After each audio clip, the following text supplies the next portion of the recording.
What's up, losers? It's your boy, the OG GM, and once again, I am using Steve the Kitten to shill my vlog because nothing sells on the internet like cats or porn. So here's a kitten. Subscribe to my vlog.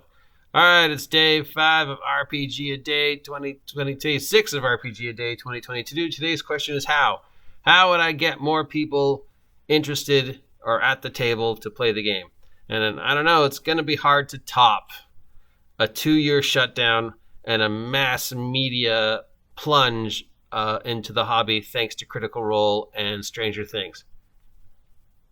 So that's gonna be give the devil their due.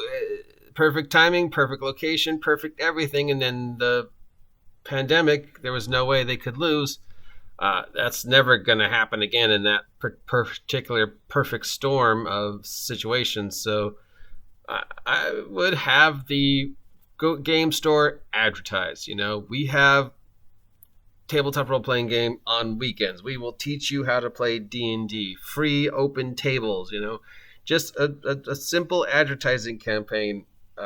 Most of the media is being done for us. I mean, Twitch, Twitter, TikTok, Instagram, YouTube, whatever else. It's already out there. It's already promoting the hobby. The job is just to get people to the place where the hobby's at. So the game stores have to advertise that they have the stuff in their possessions and that they have table space and that there are people there who will teach people how to play, whether it be once a month or whatever. That's it. It's not that hard. It's just getting over this hump that every game store seems to have, that D&D players don't make them money, so therefore it's okay to treat them like shit. That's the problem, and that's what costs game stores their audience, which we went over yesterday. Tabletop role-playing gamers, most of us are adults. Most of us have a disposable income. Most of us know how the real world works, and most of us are intelligent enough that if we go into a store and are treated as badly as game stores tend to treat role-playing gamers, we will turn around and do everything in our power to make sure that store doesn't succeed. And we have the resources to do it. So in order to get people at the table, how I would do it, the first step isn't advertising. The first step is finally getting rid of this prejudice against tabletop role-playing gamers that game stores have. Magic makes us more money, so that's the crowd we're going to cater to. And then the comic book crowd, the action figure crowd, and then the gamers. But the gamers don't make us any money, so it's okay to treat them like shit. And no, it's not. You got to give your comic book crowd, your action figure crowd, and your tabletop role-playing game crowd the exact same level of attention that you give your Magic players, your collectible card players. Because it's not a lot of energy on your part to just simply post an ad on the flyer. You're already advertising that you have Magic the Gathering every Friday.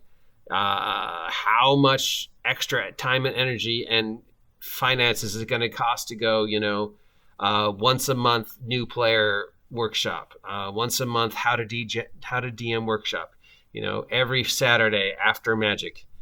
We have open tabletop. We have an in-house DM who's running this on Wednesdays. I mean, Game Ogre does it perfectly fine. There are other stores that do it perfectly fine. It can be done. The problem is not how to get them in. The problem is how to convince tabletop role players to come in, and that is how do I convince shop owners of friendly local game stores to stop treating tabletop role players like trash, like second-class citizens. That idea of we don't make them money, so therefore it's okay not to cater to us.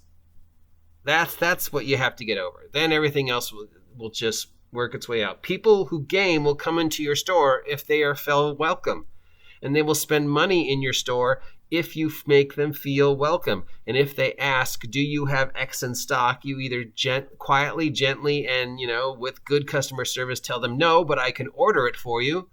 Or you say, yes, let me show you where it is. And then you talk to them. That's it.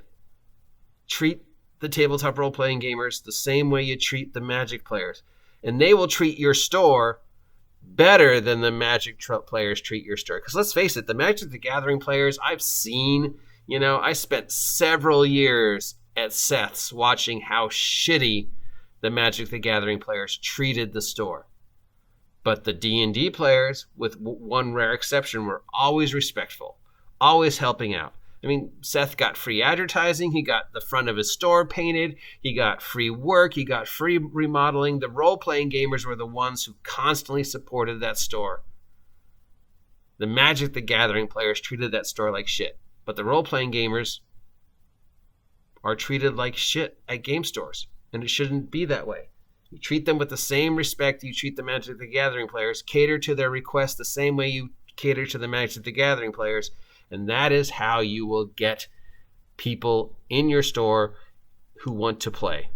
That's it. I'm the OGGM. This is RPG A Day 2022. If you want to do more of this, let me know. If you never want to hear me do this ever again, let me know. If you haven't subscribed yet, it's my birthday. Please subscribe to the OGGM Adventures. Help me hit 1,000 subs. The cat says so. Look at this cat. How can you ignore this cat? Give this cat what it wants. See ya.